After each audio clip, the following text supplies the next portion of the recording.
a long-awaited and much talked about off-road master, the return of the Land Rover Defender. Here is our South African colleague, Brenwin Naidu, with the story.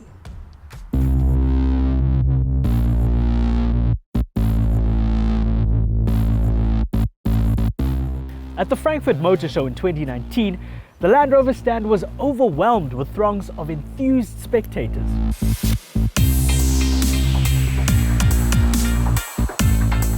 And the reason for that was this, the reinvented Defender. This is a product with heavy expectations on its haunches, but the goodwill among the buying public seems strong already.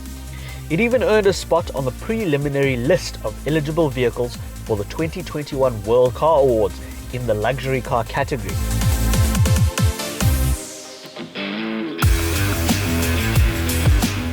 Now, the first thing to acknowledge is that the ergonomics of the Defender have finally joined us in the 21st century. Gone is that awkward handbrake placement, and no longer do you have to drive with your arms sticking out of the driver's side window in order to be comfortable.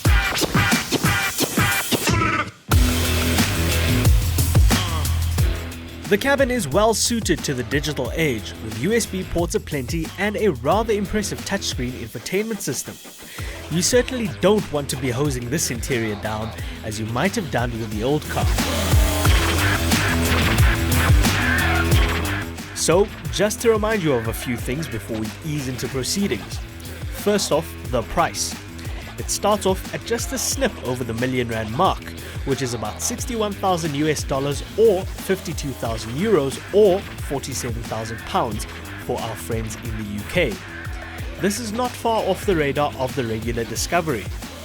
Since we mentioned Discovery, we should note that the Defender uses the same aluminium-intensive D7 architecture that underpins that model, albeit extensively reworked.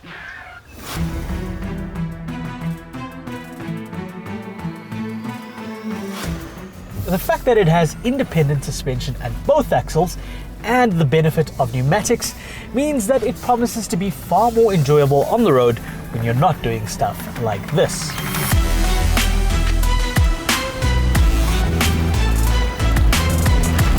But when you are doing stuff like this, you can look rather heroic without much effort, because its suite of technologies is designed to make the most novice of outdoorsmen, i.e. me, look like the real deal.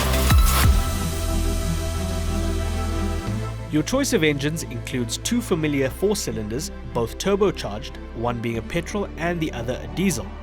Next up is a boosted inline 6-cylinder petrol incorporating mild hybrid technology. A 6-cylinder diesel is also part of the mix, as is a plug-in hybrid version.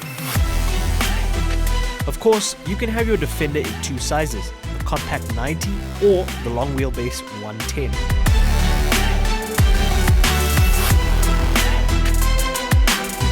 You'll also get elements like the Clear Sight ground view system, which shows you the section of earth that would usually be concealed by the bonnet. Fantastic.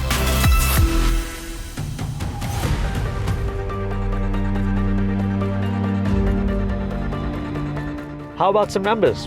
Ground clearance, that goes up to 291 millimeters. What about maximum axle articulation? That's 500 millimeters. Wading depth, 900 millimeters. Approach, breakover and departure angles, that's 38, 28 and 40 degrees respectively.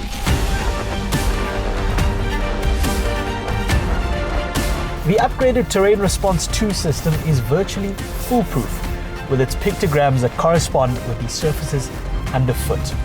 All you have to do really is bring your own beard. The Defender does everything else.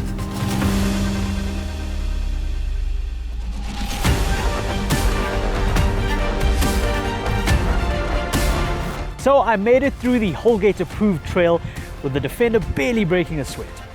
But the real test for this car lies beyond a simulated environment in a Johannesburg suburb. Oh no, the real test for this car will be the African continent.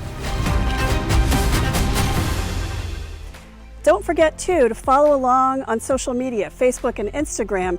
As we take test drives, we'll share those stories there. And you can find all of our videos on YouTube.